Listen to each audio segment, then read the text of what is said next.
नमस्कार साथियों, स्वागत है आपका आपके अपने यूट्यूब चैनल मेंस एजुकेशन में। आज की इस वीडियो में हम शैशव अवस्था में विकास और शिशुकाल की संपूर्ण जानकारी आपको इस वीडियो के माध्यम से बताएंगे, जिसमें बालक के शारीरिक विकास की सभी दशाएं शामिल हैं। आप इस वीडियो के माध्यम से शिशुकाल या शैशव अवस्था क्या होती है, कितने वर्ष तक होती है, ये सीखेंगे। और इसमें शैशव अवस्था में जो शारीरिक विकास है, वो संपूर्ण शारीरिक विकास हम इस वीडियो के माध्यम से जानेंगे। तो चलिए बिना देर के शुरू करते हैं आज का हमारा महत्वपूर्ण टॉपिक, शैशव अवस्था में विकास। यदि आपने हमारे चैनल को अभी तक सब्सक्राइब नहीं किया है तो चैनल को सब्सक्राइब कर लें, ताकि इसी प्रकार की अपडेट आपको प्राप्त होती रहे। सबसे पहले शिशुकाल या शैशव अवस्था। आप यहाँ पर ध्यान रखें कि शिशुकाल या शैशव अवस्था क्या होती है। शिशुकाल की अवधि बालक के जन्म से लेकर 3 वर्ष तक होती है। इस अवस्था में शिशु में कुछ प्रतिबिंबों का विकास होता है। क्या होता है शिशुकाल में कि जो शिशुकाल की अवधि है वो जन्म से लेकर 3 वर्ष होती है, और इस अवस्था में शिशु में कुछ प्रतिबिंबों का विकास होता है। जब एक नवजात शिशु के गाल को छुआ जाता है तो वह अपना मुंह खोलता है, वह अपने सिर को घुमाता है। क्या करता है वो? अपने सिर को घुमाता है। बच्चे की स्वचालित गतिविधियों को प्रतिबिंब कहते हैं। प्रतिबिंब किसे कहते हैं? अगर जैसे प्रश्न बना तो आप उसमें बता सकते हैं कि बच्चे की जो स्वचालित गतिविधियां हैं, बच्चे की जो स्वचालित गतिविधियां हैं उनको प्रतिबिंब कहा जाता है। ये प्रतिबिंब बच्चे को माता का दूध पीने में सहायता करते हैं, क्योंकि चूसने या निगलने का जो प्रतिबिंब है बालक में गर्भावस्था के दौरान ही बन जाता है। इन्हें जड़ प्रतिबिंब कहते हैं। इसके बाद में आता है शैशव अवस्था में शारीरिक विकास। शैशव अवस्था में जो शारीरिक विकास है उसकी सभी दशाएं आपको बताई जाएंगी कि किस माह में बालक का विकास होता है और कितना होता है। सबसे पहले भार का विकास। भार का विकास, इसमें आप देखें शैशव अवस्था में बालक का भार बालिका की अपेक्षा अधिक होता है। जो शैशव अवस्था है उसमें बालक का भार किसकी अपेक्षा अधिक होता है? बालिका की अपेक्षा अधिक होता है। जन्म के समय बालक का भार 5 से 8 पाउंड के बीच होता है। कितना होता है? 5 से 8 पाउंड के बीच होता है, जो कि 4 माह में 2 गुना हो जाता है। 1 वर्ष में 3 गुना हो जाता है। कहने का मतलब क्या है कि जो शैशव अवस्था में शारीरिक विकास है उसमें जो सबसे पहले भार का विकास आता है, उसमें क्या होता है? शैशव अवस्था में बालक का जो भार है बालिका की अपेक्षा अधिक होता है, बालिका से ज़्यादा होता है। और जन्म के समय बालक का भार 5 से 8 पाउंड होता है। ये आपको ध्यान रखना है, जो कि 4 महीने में 4 माह में 2 गुना हो जाता है और 1 वर्ष में 3 गुना हो जाता है। इसके बाद में दूसरा जो पॉइंट है उसको आप ध्यान रखें, आयु और औसत भार। सबसे पहले जन्म काल। जन्म काल में जो बालक का भार है 5 से 8 पाउंड होता है। 4 से 6 माह में 10 से 16 पाउंड, अर्थात जन्म के भार का 2 गुना हो जाता है। इसके बाद में 8 माह, 8 माह में 16 से 19 पाउंड, मतलब 4 किलोग्राम हो जाता है। 1 वर्ष, 1 वर्ष में 19 से 25 पाउंड, मतलब जन्म के भार का 3 गुना हो जाता है। और इसके बाद में 2 वर्ष, 2 वर्ष में 28 पाउंड, मतलब 12 किलोग्राम हो जाता है। तो कहने का मतलब क्या है कि जो आयु के अनुसार उसका जो औसत भार है वो भी बदलता रहता है। जन्म काल में कितना बताया? 5 से 8 पाउंड। उसके बाद में 4 से 6 माह में 10 से 16 पाउंड, और 8 माह में 16 से 19 पाउंड, मतलब 4 किलोग्राम। और 1 वर्ष में 19 से 25 पाउंड, मतलब जन्म के भार का 3 गुना हो जाता है। और 2 वर्ष में 28 पाउंड, मतलब 12 किलोग्राम। इसके बाद में और भी हम देखेंगे इसमें कि 3 वर्ष, 3 वर्ष में 31 पाउंड, मतलब 14 किलोग्राम उसका वजन हो जाता है। 5 वर्ष, 5 वर्ष में 38 पाउंड, मतलब कि 17 किलोग्राम उसका वजन हो जाता है बालक का। उसके बाद में 6 वर्ष में 40 पाउंड, मतलब 18 किलोग्राम उसका वजन हो जाता है।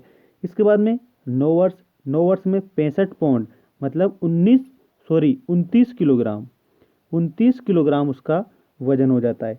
इसके बाद में 12 वर्ष, 12 वर्ष में 91 पाउंड, मतलब कि 41 किलोग्राम उसका वजन हो जाता है।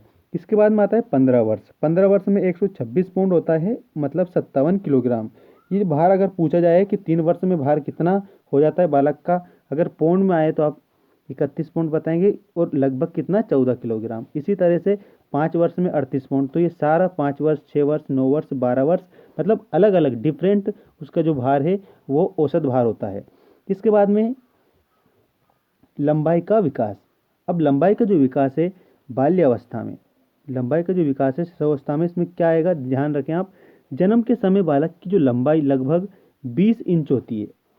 कितने इंच होती है? 20 इंच होती है। आपको ये ध्यान रखना है कि जन्म के समय बालक की लंबाई लगभग कितनी होती है, तो आप उसमें बता सकते हैं कि 20 इंच होती है।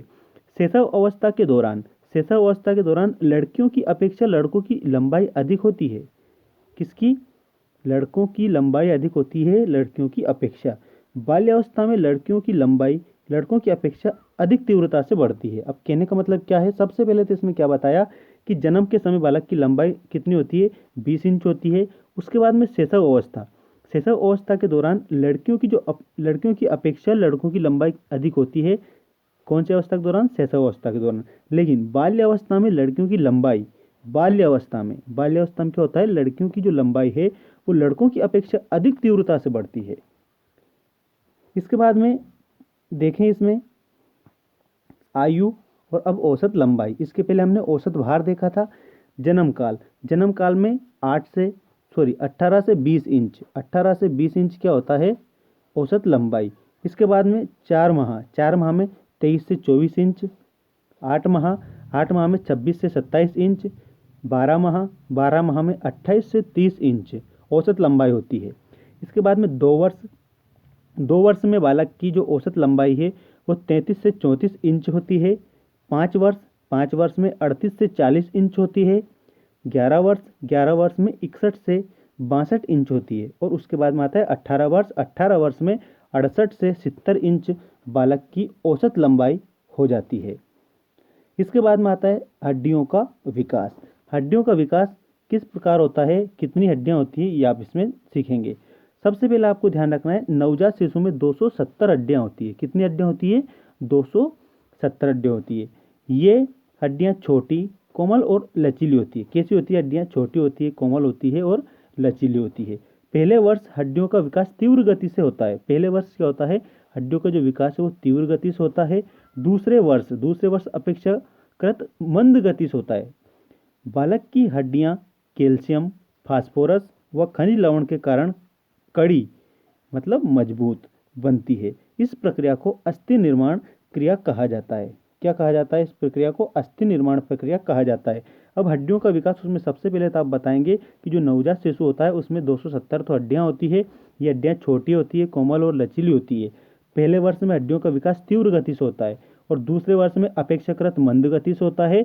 बालक की हड्डियां, अब यहाँ पर ध्यान रखना है, बालक की हड्डियां कैल्शियम, फास्फोरस व खनिज लवण के कारण, कैल्शियम, फास्फोरस और खनिज लवण के कारण कड़ी मतलब मजबूत बनती है और इस क्रिया को अस्थि निर्माण क्रिया कहा जाता है। इसके बाद में आता है दांतों का विकास। दांतों का विकास देखें आप इसमें बच्चों के 2 बार दांत निकलते हैं। कितनी बार दांत निकलते हैं? 2 बार दांत निकलते हैं। प्रथम अस्थायी या दूध के दांत होते हैं, दूसरे स्थायी दांत होते हैं। अब आपको ये ध्यान रखना है कि बच्चों के 2 बार दांत निकलते हैं। प्रथम तो अस्थायी या दूध के दांत होते हैं, दूसरे स्थायी दांत होते हैं। अस्थायी दांत छोटे, कमजोर और संख्या में केवल 20 होते हैं और ये दांत 6 से 8 वर्ष की आयु में निकलने आरंभ होते हैं। कैल्शियम की कमी से बाद में व अधिकता के कारण ये पूर्व भी निकल जाते हैं। लड़कों की अपेक्षा लड़कियों के दांत पहले निकलते हैं। 3 वर्ष की अवस्था तक दूध के दांत निकलने शुरू हो जाते हैं और 6 से 7 वर्ष की अवस्था में दूध के दांत गिरकर स्थायी दांत आते हैं। अब देखें इसका अर्थ क्या है, क्या बताना चाह रहे हैं वो हमें। बच्चों के 2 बार दांत निकलते हैं, सबसे पहले तो वो ये समझाना चाह रहे हैं हमें। वो प्रथम जो दांत निकलते हैं वो अस्थायी दांत होते हैं और उसके बाद अस्थायी या दूध के दांत होते हैं। दूसरे स्थायी दांत होते हैं जो कि दूध के जब दांत टूट जाते हैं उसके बाद में आते हैं। तो अस्थायी दांत छोटे, कमजोर और संख्या में केवल 20 होते हैं और ये दांत 6 से 8 वर्ष की आयु में निकलने आरंभ हो जाते हैं। कैल्शियम की कमी से बाद में व अधिकता के कारण ये पूर्व भी निकल आते हैं। लड़कों की अपेक्षा लड़कियों के दांत पहले निकलते हैं और 3 वर्ष की अवस्था में तक दूध के दांत निकलने शुरू हो जाते हैं और 6 से 7 वर्ष की अवस्था में दूध के दांत गिरकर स्थायी दांत आते हैं। अगर आपसे पूछा गया कि दूध के दांत कब गिरते हैं तो आप बताएंगे 6 से 7 वर्ष की अवस्था में, और स्थायी दांत कब आते हैं तो 6 से 7 वर्ष की अवस्था में स्थायी दांत आ जाते हैं। इसके बाद में सिर और मस्तिष्क का विकास। इसके बाद में क्या आता है? सिर और मस्तिष्क का विकास। नवजात शिशु का सिर शरीर की लंबाई का 22% 1/4 होता है, जबकि प्रौढ़ व्यक्तियों में ये संपूर्ण शरीर का लगभग 8 पौंड हो जाता है। अब इसमें कहने का मतलब क्या है कि सिर और मस्तिष्क के विकास में नवजात शिशु का सिर शरीर की लंबाई का 22% होता है, 1/4 होता है, जबकि प्रौढ़ व्यक्तियों में ये संपूर्ण शरीर का लगभग 8 पौंड हो जाता है। 10% होता है प्रथम दो वर्षों में सिर बहुत तीव्र गति से बढ़ता है। जन्म के समय शिशु के मस्तिष्क का जो भार है वो 350 ग्राम होता है। कितना होता है जन्म के समय शिशु के मस्तिष्क का भार?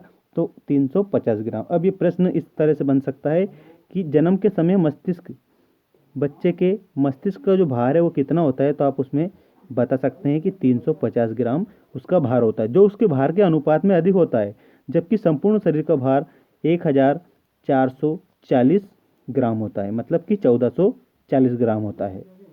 इसके बाद में आता है शैशव अवस्था में मानसिक विकास।